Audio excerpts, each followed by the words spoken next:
His Royal Highness the Crown Prince and Prime Minister Prince Salman bin Hamad Al Khalifa chaired the weekly cabinet meeting held at Gudaibiya Palace. The cabinet praised the outcomes of His Majesty King Hamad bin Isa Al Khalifa's meeting with UAE President His Highness Sheikh Mohammed bin Zayed Al Nahyan, emphasizing the significance of advancing the long-standing Bahrain-UAE partnership. The cabinet expressed its gratitude and appreciation for the UAE's support in enhancing the kingdom's capabilities in addressing current challenges. The cabinet highlighted the importance of the meeting held between His Majesty the King and UK Prime Minister Keir Starmer, as well as the discussions held between His Royal Highness and Starmer, which focused on boosting the historic relationship between the two nations. The cabinet expressed its appreciation to the UK for its active participation in efforts to counter the hostile Iranian aggression, which violates international law, and praised Starmer's support for the security and stability of Bahrain. His Royal Highness directed that the necessary legal and constitutional measures be taken to refer a draft law aimed at ensuring the payment of Bahraini salaries insured in private sector companies for April from the Unemployment Insurance Fund in support of preserving employment levels, aiding the private sector in ensuring economic growth. The cabinet commended the Central Bank of Bahrain's announcement in line with the directives of His Royal Highness of a loan repayment postponement, as well as a liquidity provision and support program, which includes a range of measures to bolster the kingdom's fiscal position. The meeting commended the signing of the currency swap agreement between the CBB and the Central Bank of the UAE, covering the Bahraini dinar and the UAE dirham. The cabinet then extended its appreciation to the Bahrain Defense Force, the National Guard, the Ministry of Interior and Military Security, and civil entities in recognition of their efforts in safeguarding the kingdom's sovereignty, security, and national interests with efficiency and professionalism.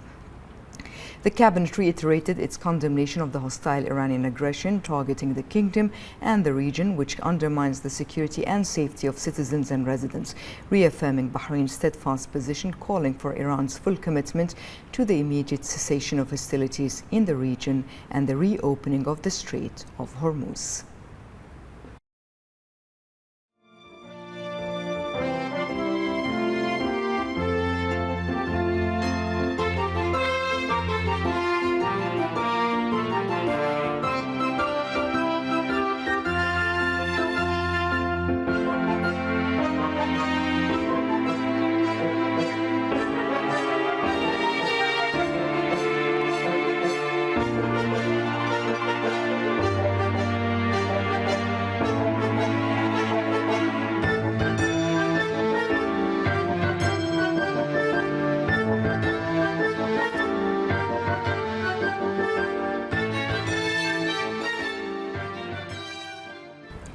The cabinet then reviewed memorandums submitted by ministerial committees approving the following.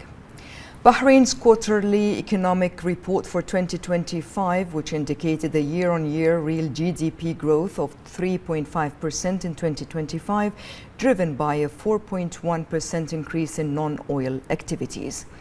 An agreement between the government of Bahrain and the Swiss Federal Council on the promotion and reciprocal protection of investments.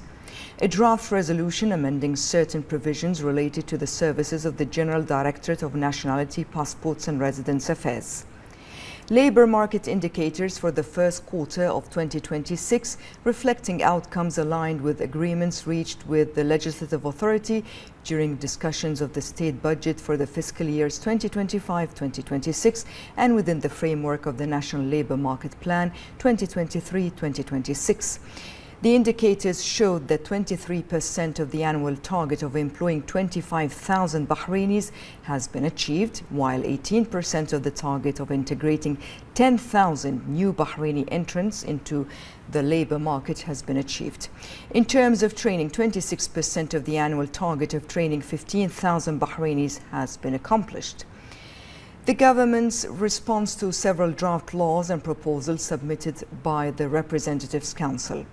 The cabinet also reviewed the following material reports.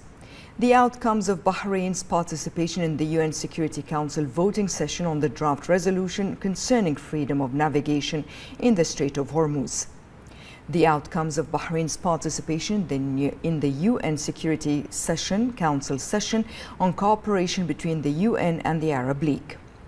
the outcomes of Bahrain's participation in the UN Security Council session on cooperation between the UN and the GCC, the outcomes of participation in the ministerial consultative meeting between the GCC and Jordan with Russia, the outcomes of Bahrain's participation in the extraordinary meeting of the ministers responsible for tourism in the GCC to discuss the impact of the hostile Iranian attacks on the Gulf tourism sector.